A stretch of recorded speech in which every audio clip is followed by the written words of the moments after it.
The race was incredible. I was proud, exhausted, emotional.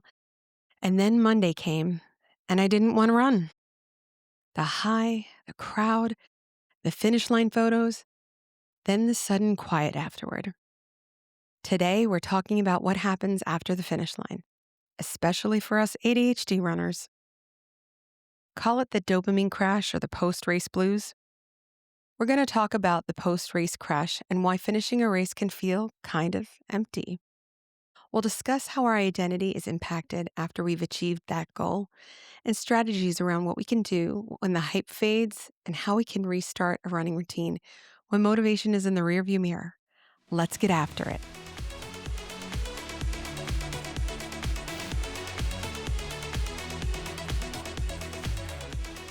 Welcome back to Wire to Run, where our shoes hit the pavement and the dopamine hits just right. I'm Will. And I'm Laura. Sorry we've been MIA, guys. I have been sick with this upper respiratory thing for 3 to 4 weeks. If you could hear me a little raspy and a little congested still. So I'm trying to shake that. Had no voice a good while. I'm really sorry about that. I know a few folks had reached out to us and emailed asking when the next episode would drop. So thanks so much for your patience and understanding. Today's episode is for anyone who has ever crossed a finish line and thought, why do I feel amazing and also kind of sad? Or you finish, you celebrate, you post the photo, and then 2 days later, you're staring at your shoes like, oh my gosh, this is such a chore.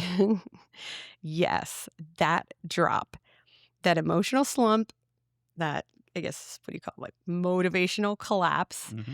Totally. I've been there. I'm actually going through it or just having gone through it. I don't know. I think I'm still going through it.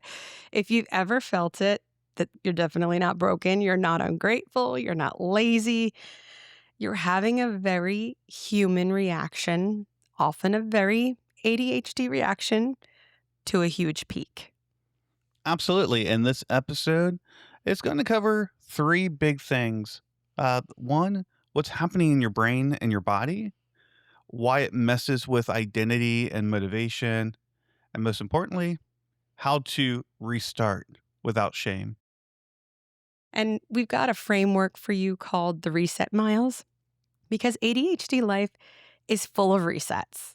If you have an ADHD diagnosis or not, formally diagnosed, you know what I'm talking about. But let's start simple, okay? Training for a race is basically a dopamine buffet. So we understand why this crash happens. Dopamine plus structure, we kind of want to get an understanding around that. So why is this crash happening? And this first happened to me ever last year after I finished the marathon. It took me by surprise. Didn't last long because I knew that I was going to sign up for the Dopey Challenge and I had that to look forward to. It hit me really hard this time. Yeah, it's interesting. You finish the race, you finish the weekend, and it's just like confetti, yay, woo, and then it ends. It's true. It's true. There's novelty. There's a countdown. That structure. There's many small wins. I think the community is such a big celebration and draw. There's the identity, I think, of I'm training for something. It's that buildup of there's this importance behind that. And then race day comes and that's like you said, the confetti. That's the dopamine confetti. Yeah. And then what happens? It ends. And the race ends. The build ends, the buildup of it. And the external reward ends, if you think about it. Mm-hmm. And we thrive, us ADHDers thrive on that reward. And that reward ends. Yeah, and it's crazy because once everything ends, your brain's like, that was cool. Now what? Exactly. And for the ADHD brains, this is important. Motivation is often interest-based. We don't always, I guess, get rewarded by quote unquote should.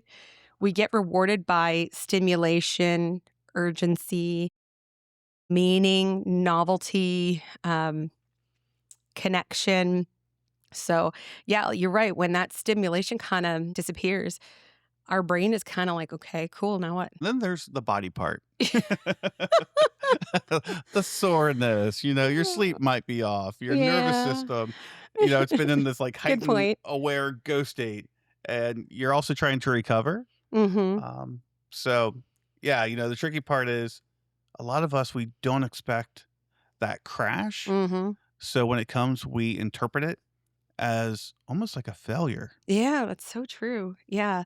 It's biological and it's like kind of emotional. So it kind of like a double whammy. It hits you from like both sides, like the emotional side and the physical side. And it kind of, I mean, at least for me, I can't speak. I was like, I can't speak for anybody else, but hit me hard on both sides, like the emotional side and the physical side. And that's a tricky part. I think people don't really expect that crash. So they interpret it as failure. Yeah, that makes sense. So I guess, some folks may think I must not love running. I might have thought I loved it. Maybe I don't. And they start questioning things or what the actual heck is wrong with me. I should really feel pretty darn good about what I just accomplished. Why am I feeling so down in the dumps? Brittany Charbonneau, she is an elite athlete. She was on the Rise and Run podcast a few weeks ago, Mhm. being interviewed. She won the marathon and she actually walked the final finisher to the finish line. So she finished first and then she stayed with the final finisher, which is That's incredible. cool. She's an incredible woman. And she had coined the term, I think, the dopey downers. That's what it is. And you really can't compute like, I don't understand this. Like, what the heck is wrong with me? Like, I should really be celebrating this. This should be carrying me through the rest of the year. Why am I so sad? Whether it's a 10K, whether it's your very first 5K, your very first medal ever. It doesn't have to be a long distance race. Like, why isn't this carrying me through? So that can definitely be really confusing. And then you kind of just have to take a step back from those downers or those post race blues and realize it's your body and your brain recalibrating after the peak. Yeah, that's really good. And this is definitely the part where I want to say, very clearly that feeling low after a high, it doesn't cancel the high. Mm, that's so true. Put that on a sticky note or a voice memo, like we said in the previous episode. That's actually a very good voice memo. That's probably something I should put in my phone because that's something I'm really struggling with. I always want to be very transparent. Like I'm a private person to have a podcast. I'm very camera shy, but that's just personal preference, maybe a neurodivergent thing. I don't know. I like being on the other side I of the like being on the camera. other side. You like to create. Yeah, I like to create. And I want to share the ups and downs, not just the positives of running, walking, injuries, things like that. The times when you're texting your significant other, like some of us do, pointing at myself, going, I am never going to do another race. You're going to And share and that and story then and too. then and then like 2 weeks later, it's like, "Oh, yeah, when does, sign up for the XYZ half marathon or marathon opens?" Yes. Yeah. You're going to share that story too because you were like, don't ever let me do this again. Squirrel. I was like, you're gonna sign for another race. No, I'm not. I'm never doing this again. You were like almost in tears. I was like, oh my God. You're like, I'm so miserable. That was pretty funny. Your last race a couple weeks ago. From the outside, from the outside, it was funny. Now From the looking back. first person perspective. Yeah. But that's why we're doing this it's very human. And to say that even elite athletes have been there and said, I'm not doing this anymore, or I can't do this, or I'd rather not do this ever again. It's totally human. And, to have these feelings of inadequacy or frustration with yourself or confusion, I want to be honest about this journey. And I was blindsided by this feeling. I did not want to run at all. Mhm. I a little choked up about it, but I was really angry with myself. Speaking from like a personal standpoint of view, because I was on such a high training. Mhm. I was in cloud nine. I was literally, oh my gosh, every month I was so proud of myself. Every distance, building upon that, every training call with coach, I was like, I can't believe I'm doing these miles and back to back and everything. And to finish that, be so excited and proud, and then not even want to look in the direction of my running shoes, not even want to wear my race gear, not want to even wear the merch that I bought at the expo. It was such a weird feeling. It was almost like a depression. Hmm. And it wasn't really depression, but it was kind of Yeah. like a slump, like a dopamine crash, or really, really shocked me. And I got really emotional about it. And I was like, what is happening to me? I feel like I don't want to run ever again. And it was so hard to get myself motivated. And I admitted on my Accelerate call, I'm training with Coach Tom Stokes through Stoke Metabolic Training, and shared with the group that I'm having these struggles, and I'm like, hey, send these ideas my way. I'm like, I'm doing a ton of research. I'm definitely doing a ton of research for this episode, and some of the solutions that we're going to discuss today are things that I am applying that are helping. But for the longest time, I really struggled. And that's kind of why we're doing this episode, is because I'm sure I can't be the only one. Maybe I am the only person on the planet struggling with this. And if I am, okay, that's fine. But I do wonder if there's even one other person that is struggling with the post-race blues. It's like where they're like, I don't want to look at my running shoes again. And this week has been the first week that I'm actually excited to get back to the gym. I'm so thrilled that I feel like, okay, I didn't lose it. I didn't lose the joy. and it's because of this reset plan that we're putting together. And I'm like excited to share it with everybody, because this is actually no pressure. Hmm. And I was putting so much pressure on myself to go, you've got to love this again. You've got to love this again. What's happening to you? Why are you so turned off by running all of a sudden when you loved it so much? Like, this can't be like a flash in the pan. You've loved running for 16 years. And I now know what's happening. So what we're going to talk into that, the identity void after achievement. So I'll let you take it away. So let's talk about the identity piece. This part is kind of sneaky. Mm-hmm. Definitely is. When you're training for a race, it kind of becomes a part of who you are. It's not just I run, but I'm a runner and I'm training for this. There's a storyline, kind of like a mission, a reason, and then you cross the finish line and the mission's done. Mm-hmm. And it's like, cool, I accomplished this. And then there's the kind of, now what? The quiet question that shows up. Ooh, who am I when I'm not training for something? That's how much I loved training for this stuff. Who am I when I'm not training for this race or that race? What do I do with myself now? And ADHD brains love a mission. We do. We love a clear target. We love a deadline. So when that target disappears, it can feel like a weird grief, you know? Yeah, it's a great way to put it, grief. Yeah. Because you're not just done with the race, you're done with the season. The training day prep, like the rituals, like you're done with your trunk or treat bin. My trunk or treat bin. You were hearing what I was thinking. your trunk or treat fuel bin that everybody makes fun of me for. That's like my little ritual. The anticipation, the long runs, the group texts. You miss that so much that you grieve all of those things that were so important to you in that training season. You're done with all of it. And it could be really confusing because you're also really proud of what you just did. Yeah, it's interesting that, pride and grief can live in the same body. And it, not only in the same body, but it can also be how you look at the same thing. Like, you're proud of what you did, Mm-hmm. but then you're kind of grieving that it's gone. That's a great transition into what we can call the shame spiral. Yep, that's true.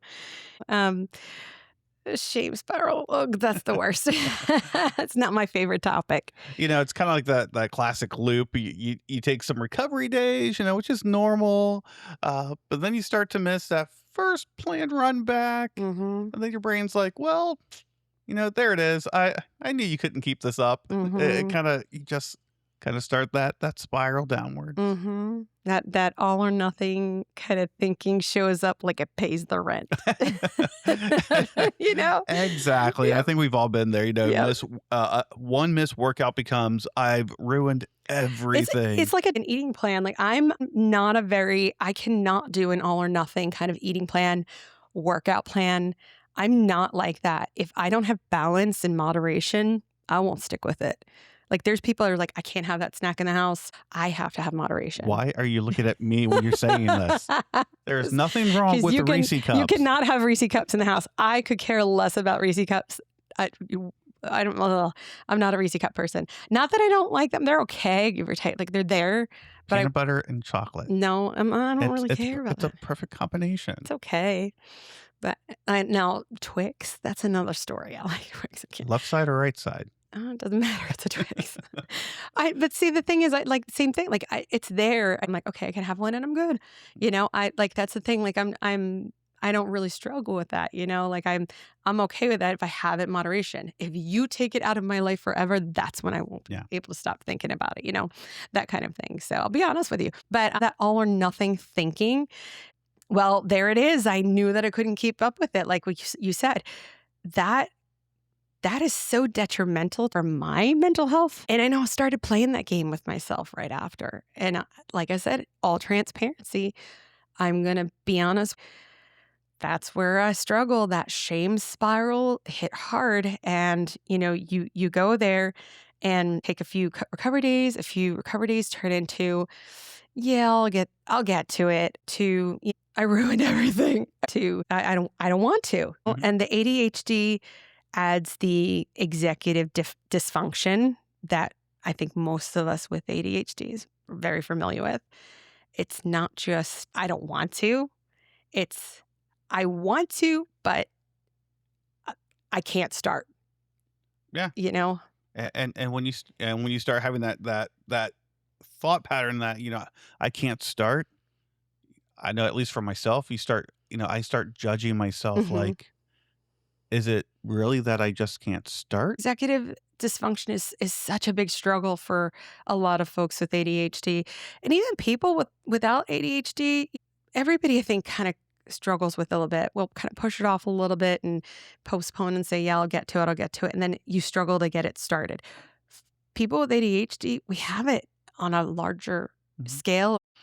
It's magnified, and that's why I jump on things as soon as it's due, and it's because of those patterns as a young kid struggling in school. When I waited to the last minute, my anxiety was through the roof. That's why projects at work, my training plans, I am methodical. I prioritize. I'm a master prioritizer. Yeah. I can juggle priorities like it's nobody's business, but I've built those skills Yeah. because I did struggle with it at a young age. When it comes to running, getting started again is a big struggle because that momentum is gone. So that judgment, like you mentioned, it's very real. So the question is, how do we reframe that? Ooh, that's a good one. Missed runs are data. They're not a verdict. All it is just information. So if you can reframe it as it's not your identity, it's just information, that's your reframe. The more pressure you add, the harder it's going to be to restart. When I recognized that, it was actually this week when I was digging into all the data and the information. Oh my gosh, this is what I want to talk about on the episode. And I've actually been avoiding it. And I'm like, I don't know if I want to talk about this because I don't really know if there's a solution right now. And I thought, why not? Because this is real. There might be other people focusing on this and struggling with this. And if you were doing a world major like New York or Berlin or whatever, you might be in that slump. It's been several months. You might be looking for something like that, a reframe. Well, when I realized like, oh, it's just data. This is not my identity. I got to stop judging myself and realizing that I'm not messing up.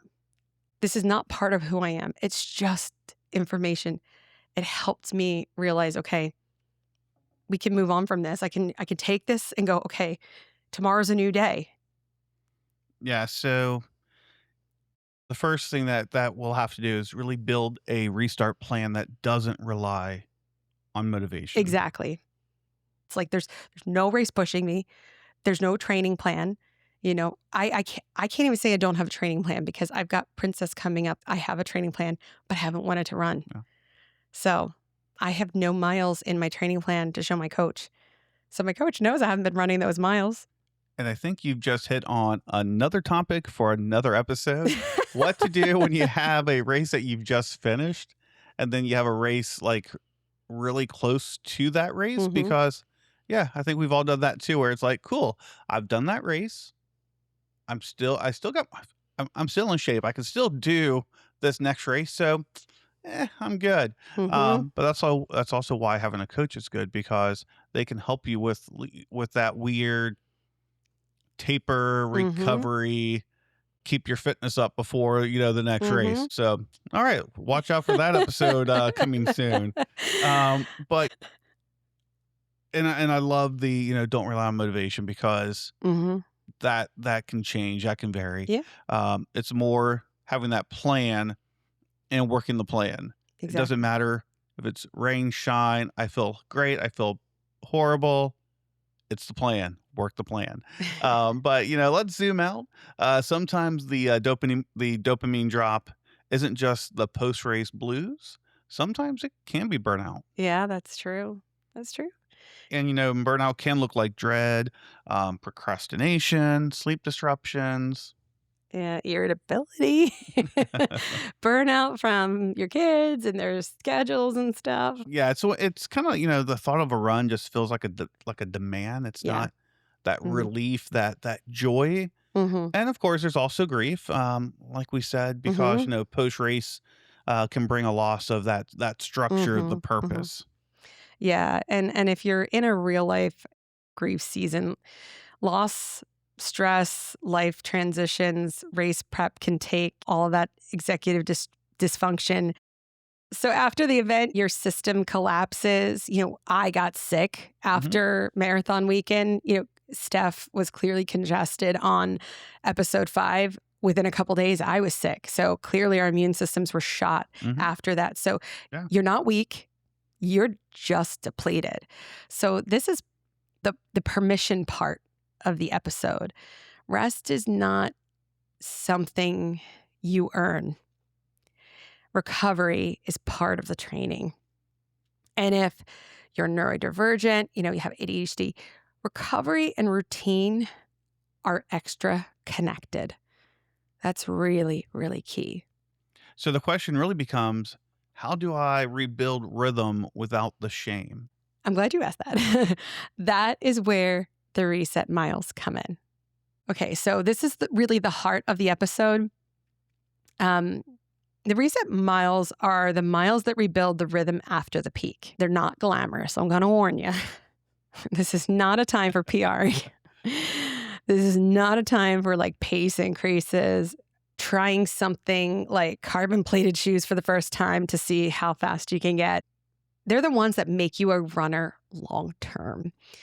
And reset miles are still just miles. So here's an ADHD friendly reset miles plan that you can kind of follow.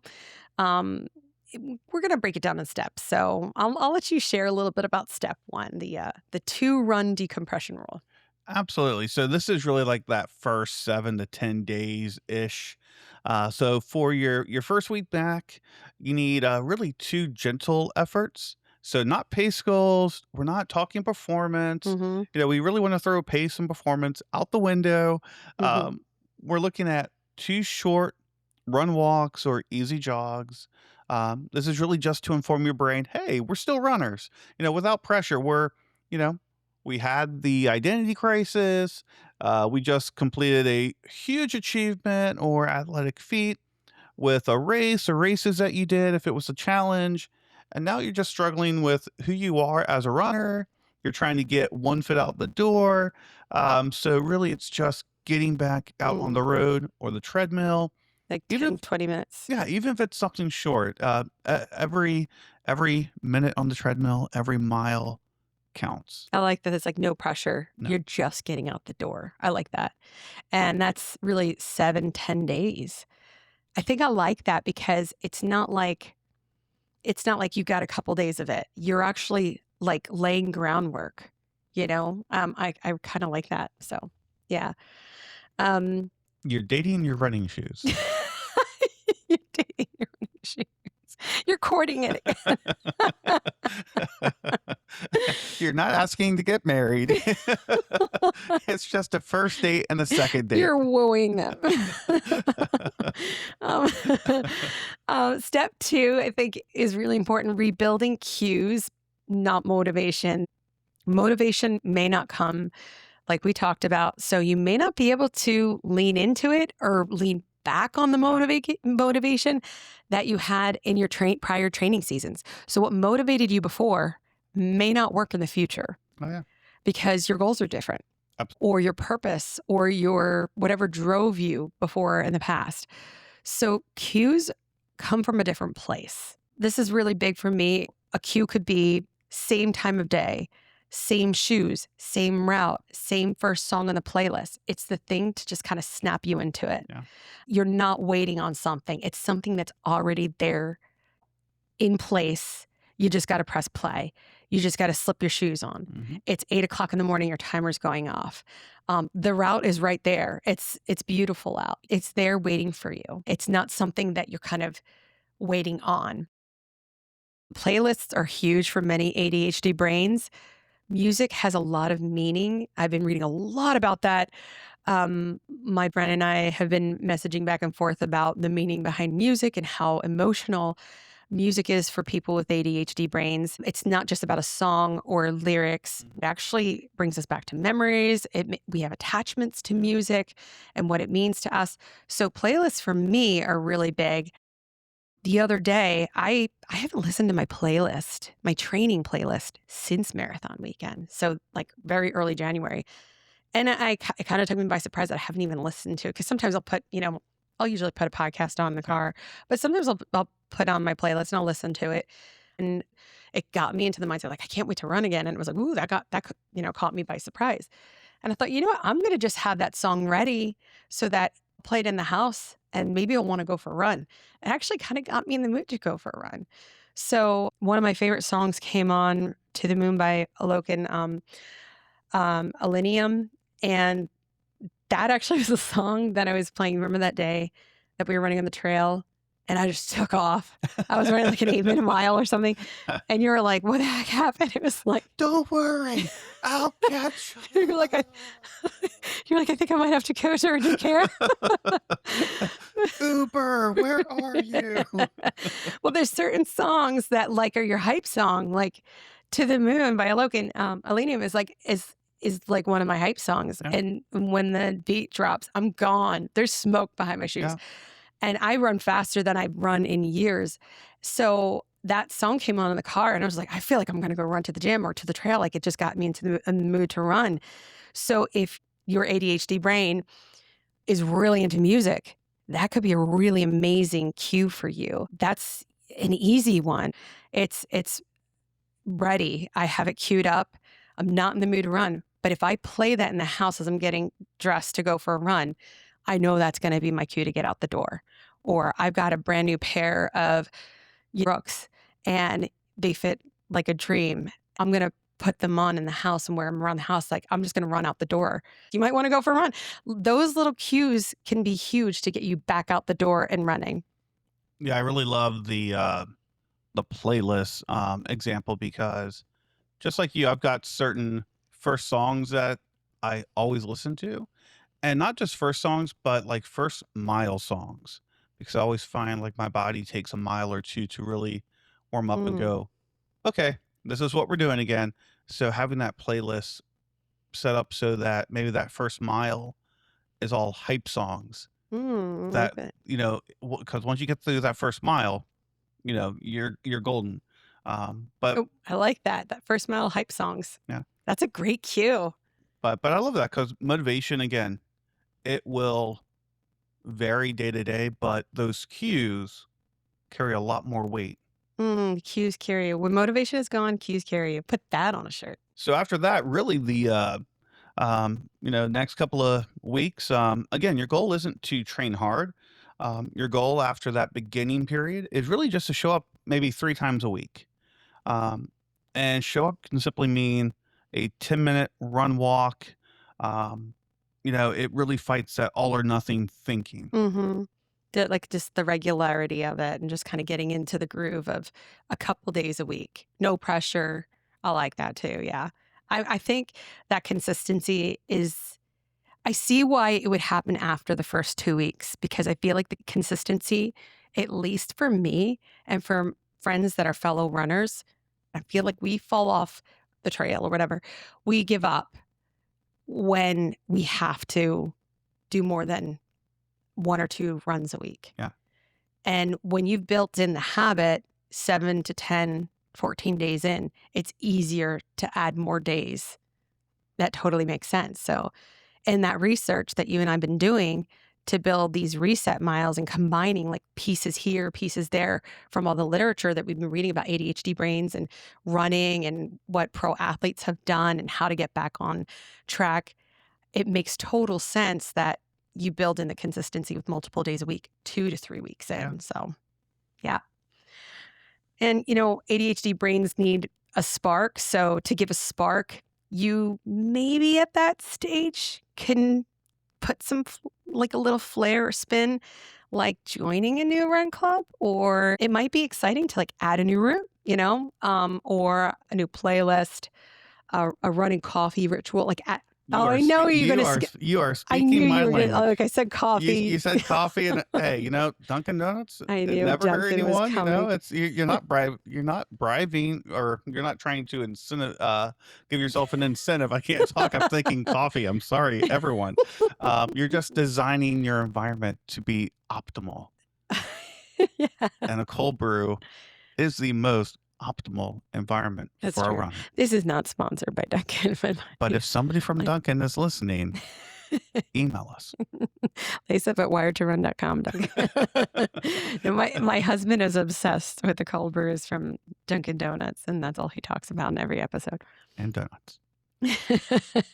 But really, a run plus coffee kind of ritual, that is almost crossing over into motivation. But I think by that stage, you're building the cues, you're building those habits. It's naturally flowing into the motivation Yeah, by that stage. You're 2, 3 weeks into this reset plan, and it's a natural flow into motivation. So that kind of makes sense by that point. So, absolutely. yeah, makes sense. And then put shame in a box. That was a big one for me. Just visually in my mind, putting the shame away in a box helps. Almost use it as a script. This is a reset, not a relapse. If you think about it as a total reset, you're hitting the reset button. Say it out loud. I'm hitting the reset button. This is a reset, not a relapse. Put that in your voice notes, text it to someone, text it to your running bestie, your significant other, because shame is gasoline on avoidance. Yeah. You know, don't torture yourself. I know we haven't talked about this, but another really cool thing that kind of relates to that is a lot of elite runners and Ironmen, and they've written books, they've written articles, and they've all struggled with these things. Hmm. So when you have one of those days, or you have that time in your life where you're just like, I feel bad that I missed a workout. If you can like pull up one of those articles, or you can like dog ear one of those books on your shelf, just pull it down and read Hmm. and be like, yeah, Chris Mecca, he's a 2-time Ironman world champion. Yep, he's pulled out of races. Hmm. He's missed workouts, but he still became an Ironman world champion. But if elite athletes, if world champions, if Olympians have those days, it's okay. We're going to have Yeah, those days heck too. yeah. Choose a North Star. That one was amazing. I When like I that. was reading about finding a North Star, gentle, not intense. You don't need another race tomorrow. I think that was my mistake. Mhm. I should have taken some time off because I think the pressure I put myself under with Princess around the corner, it was demotivating. You don't need another race tomorrow, but you do need a North Star, like strength train once or twice a week. Mhm. Maybe, or I run for my mental health season. I'm going to run for my mental health. I'm going to do something for myself, not for a medal, not for time. I'm going to get out the door Yeah. because it feels good. And maybe like a consistency streak, like we were just talking. I'm going to get out there because I want to feel good about getting some fresh air, going for a walk, a 5K fun run with your kids, Yeah. something like that. That's a North Star. Yeah, I mean, it might, that might be another race, but it's a different mindset of Yep. the race. You're not running it to necessarily achieve a goal. You're running it because you're spending time with your kids, with a friend. Mhm. The focus is different. Yep. So, yeah, I like that. It I gives like you these. direction without the pressure. Absolutely, I like that. Yeah. And the key is it should feel supportive, not demanding. And when I was reading about that, I was like, "Oh my gosh, this is so good." Like I'm starting to feel really positive about this. And it shifted my mindset so much. And I'm actually really, really excited now to kind of get back out there. I did a 2-hour strength training in the gym. Coach Tom gave me an hour training session and then I stayed another hour and I did not want to leave the gym. So after we've done all of these Mhm. things, next thing we have to do is, I guess we can call it back to the starting line. So like it's like a symbolic reset, I guess you Yeah. could say, right? I think I need to play the band Soja's Back to the Start with the lyrics to that song. It's a great song for a reset It because is. restarting can feel like you're back at square one. So, like, I just did this huge thing. Why I'm struggling to do a normal Tuesday run. You got to get back to the start. It's a great song. So, because lyrics are just all about that. So, Yeah, and starting over can actually kind of become your skill. like ADHD, like I said, is full of resets, and every reset is practice. So here's your challenge: pick one reset mile this week, just one, not to prove anything, just to reconnect. I'm doing that right now, picking one. I'm working on my cues. Um, one tiny vote for the person you're becoming. Mhm. And I think that's really, really important. Reminding yourself who you are. This is where running stops, I guess, being just a goal and becomes part of your life. So if you're in the in between right now, you're not behind, you're building something. So keep that in mind. I know I'm going to have to take my own advice. So ask yourself, who am I when no one's watching? Can I value the ordinary and can I run because it steadies me, not because it's impressive, because I'm trying to top myself? Sometimes if we get a little too competitive or, we start chasing those goals, sometimes, having that reset mile helps us to just remember the fun Hmm. and running. That's true. Get it to steady you.